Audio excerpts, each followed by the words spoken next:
Imagina un mundo donde la rutina desaparece, donde el amor, el miedo y la desesperación conviven minuto a minuto. The Last of Us no solo es una serie de infectados, es un retrato brutal de lo que podría quedar de nosotros cuando todo lo demás se derrumba.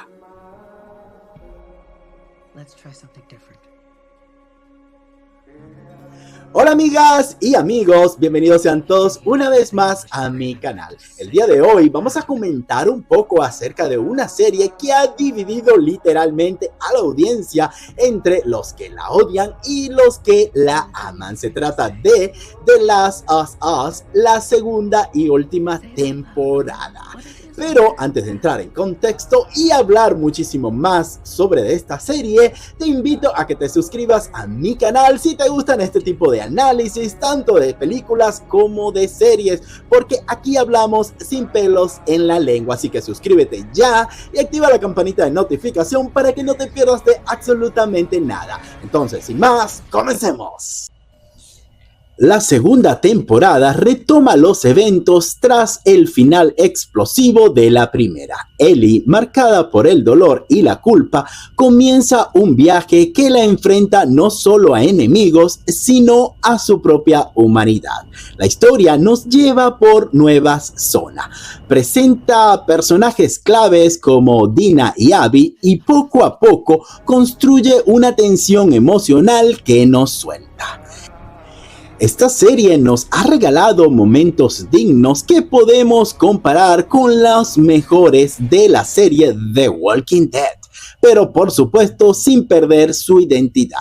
Hay episodios que te dejan con un nudo en la garganta, perfectamente argumentados y llenos de guiños que los fans del videojuego van a reconocer al instante. La fotografía, la música, el ritmo, todo se conjuga para crear un universo que, aunque devastado, se siente muy humano.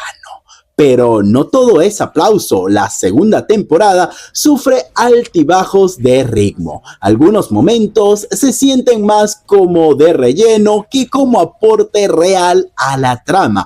Y ni hablemos de Ellie, el personaje interpretado por la actriz Bella Ramsey, que ella lo da todo, se nota que está dejando la piel, pero algo no termina de conectar del todo con parte del público. En cambio, Isabela Merced, la actriz que interpreta a Dina, se está robando todas las miradas. Carisma, presencia y química en pantalla. Está plantada y no hay forma de ignorarla. En conclusión, la serie está buena, pero hay cosas que no convencen del todo. Pues hay muchísimas escenas de rellenos, como ya lo dije anteriormente. Y el pecado más grave ha sido su final. Ha sido muy abrupto, no convenció del todo, nos dejó más dudas que respuestas.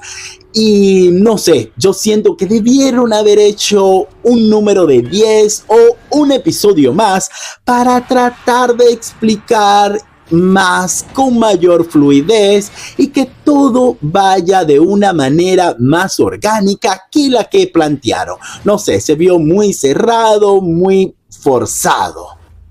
Desde mi punto de vista en particular, esta ha sido una buena entrega. Definitivamente un 8 sobre 10. No es perfecta, no es redonda, pero bastante sólida. Es un viaje que vale la pena realizar. En mi opinión, es una manito arriba y muy sólida.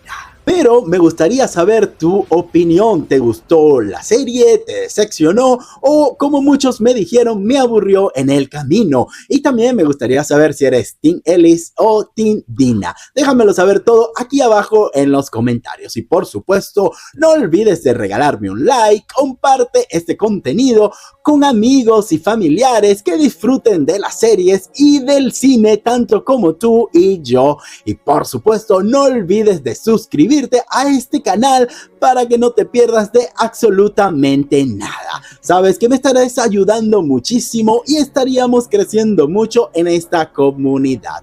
Y será hasta una próxima entrega. Bye.